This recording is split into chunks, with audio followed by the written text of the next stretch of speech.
I think it is God's attempt to see if we will find stakeholders amongst you,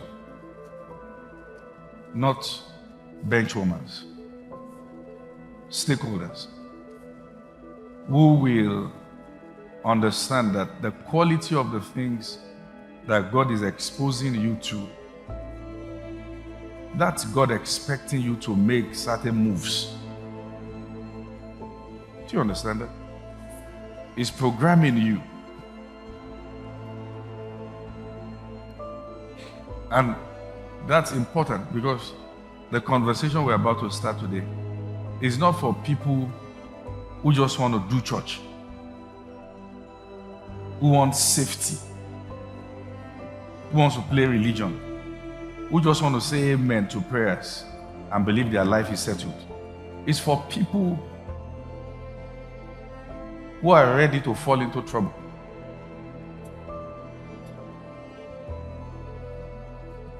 It's for people who are ready to take the lead. You can't do anything significant and there will not be reverberations. It's just the way, the litmus test that you're touching something. Do you understand that? Peace is not freedom. It can be a commodity that you have in the midst of bondage.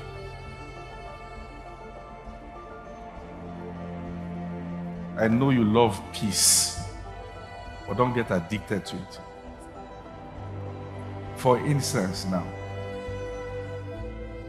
if you decide, please come, that you're going to become the president of Nigeria because you look like one.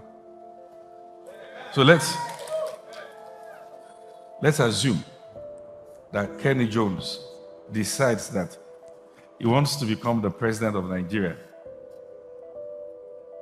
Just by registering his interest,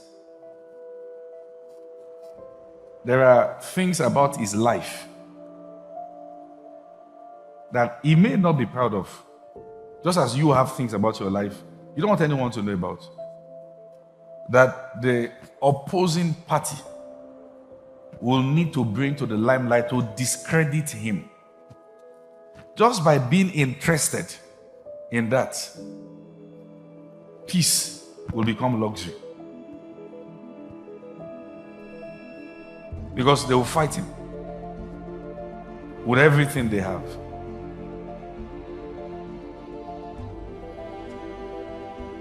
For those of you who have been my students for a while, not just members of Light Nation, I've taught you that at the peak of power, the most important tool of trade is information.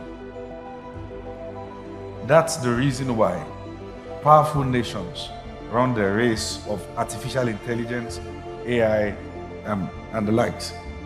Don't write. Listen. So you can understand what you need to write. You see, for instance, because, and by the way, if you are that kind of Christian that get tired of intelligent discussions and say, preach Christ. One, you don't know who Christ is because he's not dumb. And number two, maybe I'm not called to pastor you. That I'm sure of. Because you need to have head for all these things. So, they understand also that many of these platforms, while they solve the problem of connection, of which the generation that is exposed to them is the most lonely generation. Talk about that later. If they really solve connection problem. So, while they tend to solve those problems, they also have access to your data, your information. If you really understand the way this thing works, depending on where you stand, all the information about your life is an open secret.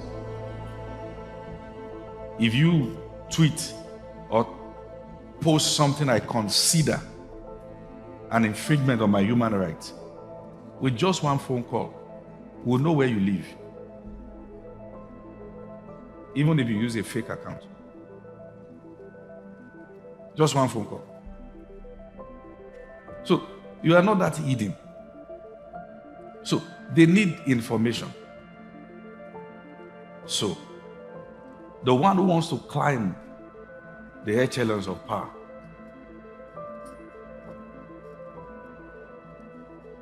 the contrary people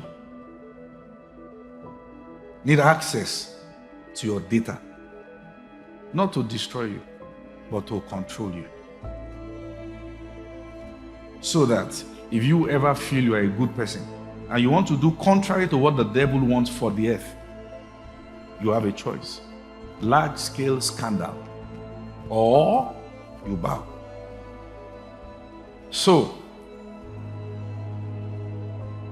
if you are going to do bulk of what you've been programmed to do as Christians, which is say amen in church,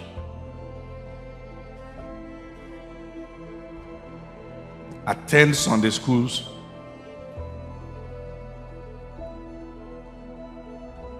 or cluster people who can challenge systems. And because they have nowhere else to go, if we can gather bulk of them, we call it revival. From start to finish of their life, they are not a threat to any system.